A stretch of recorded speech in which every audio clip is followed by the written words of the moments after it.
빠른 속도로 북상하고 있는 미탁, 어느 정도 피해가 우려되고 있는지 또 어떤 대비를 해야 되는지 전문가와 함께 전화로 짚어보도록 하겠습니다. 송창영 한양대 방재안전공학과 교수 연결돼 있습니다. 교수님 안녕하십니까?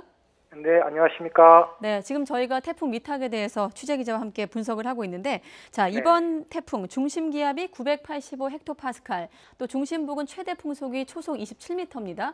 이 정도면 일상생활에서 느끼기 어느 정도의 강도라고 보십니까?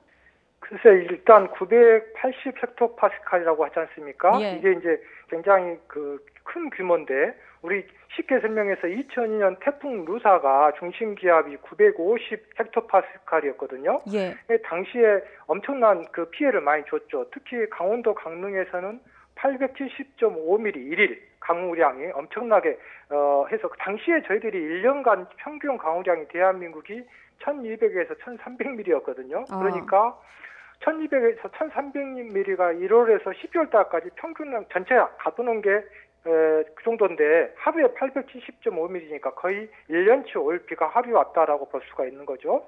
그 다음에 지금 초속이 29m/s라고 돼 있지 않습니까? 네. 이걸 이제 우리가 쉽게 설명하게 우리가 잘 아는 시속으로 한 사람 여기에 3,600을 곱해버리면 약 104.4km가 됩니다. 그러니까 쉽게 설명해서 비 오는 날 시속 104km로 달리는 자동차 위에 서 있는 것과 마찬가지라고 이렇게 생각하시면 되겠습니다. 네, 비 내리는 날 시속 104km의 자동차에 서 있는 것 같은 정도의 강도이다. 조금 쉽게 설명을 해주셨는데 앞서 김진두 기자도 이번 태풍 바람에 좀 대비해야 된다고 말씀을 해주셨는데 우리가 흔히 상식적으로 좀 창문에 테이프 붙인다거나 뭐 신문지로 고정하는 것 이런 거는 좀 많이 알고 있는데 그 밖에 강풍 피해 줄이기 위해서 가정에서 할 수 있는 좀 조치가 있다면 어떤 것들이 있을까요? 이거 이제 일반 시청자분들께서 정확하게 이해를 해주셔야 될 것이 방금 말씀하신 것처럼 테이프나 신문지를 이용해서 고정하는 이유가 뭐냐면 이게 바람에 의해서 붕괴되는 것이 아니라 그 바람에 의해서 창문 틀이 움직이면서 그 떨림에 의해서 붕괴되는 메커니즘이거든요. 그렇기 때문에 그 창문 틀이 움직이지 않도록 고정을 해달라는 것입니다. 그래서 이 신문지나 종이를 이용해서 고정을 잘 해주실 필요가 있겠고요. 무엇보다도 가능하면 외출을 좀 자제하고 또 창가라든가 이런 데 비산물질, 예컨대 화분이라든가 이런 것들을 전부 다 집안으로 옮기는 것이 굉장히 중요하겠습니다. 아, 그렇군요. 조금 전 지나갔는데 야외에 이렇게 그 에어컨 실외기를 설치하는 가정도 좀 있잖아요. 예를 들면 이렇게 에어컨 실외기라든지 좀 집안에 설치되어 있는 물건들 중에 위험한 것들이 있다면 어떤 것들이 있을까요? 바람에 날릴 수 있는 비산물질들 있지 않습니까? 방금처럼 고정된 물건들은 괜찮습니다만은 대체적으로 바람에 움직일 수 있는 비산먼지들 이런 것들 좀 전부 다 챙겨하셔야 될 것 같습니다. 네, 자 일반 가정에선 그렇고요. 또 대형 건물 또 시각에서 한번 보면 뭐 도로에서도 강풍에 나무가 부러진다든지 또 간판, 지붕이 떨어져 나가는 경우도 저희들 뭐 뉴스를 통해서 종종 볼 수 있는데 어떻습니까? 이런 부분에 대한 대비는 어떻게 좀 해놔야 될까요? 이게 이제 제일 중요한 건데요. 이렇게 강풍이 불었었을 때 어떤 수습을 한다라는 것은 굉장히 위험한 일입니다. 지난달 태풍 링이 한반도에 상륙했었을 때 70대 할머니가 태풍 속에서 집 지붕이 날아갈까봐 고치려다가 바람에 휩쓸려서 돌아가신 사건도 있었지 않습니까? 방금 말씀드린 것처럼 시속 105km가 넘는 차량 위에서 우리가 서 있다 이렇게 생각하시면 되겠고요. 재난에는 제일 중요한 게 뭐냐? 정보입니다. 그래서 가능하면 TV나 라디오, 인터넷 등 언론 정보를 주시하면서 가능한 안전한 곳에서 대피하셔야 될 것을 좀 강권하고 싶은데요.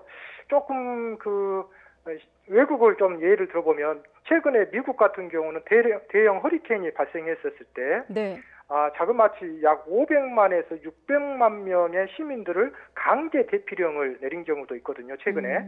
그 한마디로 얘기해서 우리나라로 얘기하면 인천시 인구의 2배, 인천시 인구가 보통 한 300만 정도 되니까 인천시 인구의 한 2배 정도의 한 600만 정도가 대이동을 한 거거든요. 그만큼 이 허리케인이나 태풍이 위험한 거기 때문에 외국 같은 경우는 강제 대피까지 시키는데 우리는 강제 대피까지 수준은 아니지만 그만큼 위험하니까 안전한 곳에서 대피하시는 것이 제일 좋겠습니다.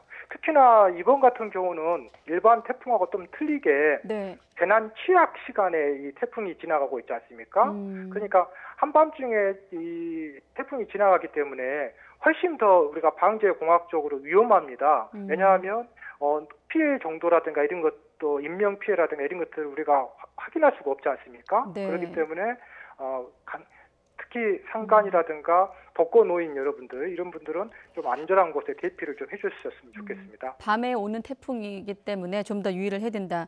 이런 네. 말씀이신데 네. 태풍이 오면 앞서 저희 그 제보 화면에서도 봤습니다만 물이 많아지고 그렇다 보니 교량 위로, 도로 위로도 물이 흐르는 것을 볼 수가 있었거든요. 네. 그런 사태가 벌어졌을 때 당국이 해야 될 일이 있고 또 개개인이 해야 될 일이 있을 것 같은데 먼저 지금 보면 밤에 오는 태풍이라고 조심해야 된다고 말씀하셨는데 침수를 막기 위해서 뭐 배수로라든지 하수구 점검, 당국이 지금 시점에서 할 수 있는 일이 있다면 어떤 것들이 있을까요? 일단 당국에서 지금 현재 우리 행정안전부에서 올 2월부터 5월까지로 기억하고 있습니다만은 네. 전국의 그 붕괴라든가 침수 이런 위험 지역을 전부 전수조사를 했었어요. 그랬더니 전국에서 약 3,600여 군데가 파악됐습니다. 예. 산사태 우려 지역이라든가 또 급경사지, 도로 침수 지역, 뭐 교량 등 소규모 공공시설 이런 것이 많이 있기 때문에 지금 각 지자체에서 공무원들 상대로 해서 그 실태 파악도 하고 대비를 하고 있습니다. 그렇군요. 3,600곳이나 되는군요. 최소한 네네. 이런 곳들에 대한 좀 대비라도 좀 해야겠다 이런 생각이 들고 또 주택이나 차량 침수가 발생했을 때 어떻게 좀 대처해야 될까요? 집이 침수됐을 때 가장 먼저 해야 할 것은 2차 안전 사고에 대비해야 되겠습니다. 예를 들어서 가스라든가 전기 차단기가 내려가 있는지 확인하셔야 되겠고 예. 또 전문가의 안전 점검을 받은 뒤에 사용하셔야 됩니다.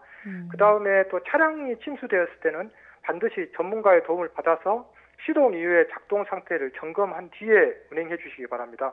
특히 과거의 자동차는 기계식이었는데 요즘에는 대부분이 전자식이지 않습니까? 네. 한마디로 얘기해서 휴대폰이라든가 컴퓨터가 물에 잠겼다 생각하시면 되겠습니다. 그렇기 때문에 우리 휴대폰이 물에 잠겼을 때 바로 휴대폰 켜면 안 되지 않습니까? 예. 그런 것처럼 반드시 전문가 도움을 받아서 조치를 취하셔야 되겠습니다. 네, 특히 또 물이 많이 오면 감전 사고도 좀 대비를 해야 되는데 끝으로 만약에 네. 내가 밖에 있는데 도로에 물이 차오른 상황입니다.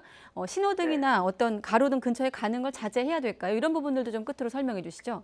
우리나라의 감전 사고가 언제 많이 발생하냐면 지금처럼 이렇게 태풍이라든가 홍수가 지었을 때 감전 사고가 많이 일어나거든요.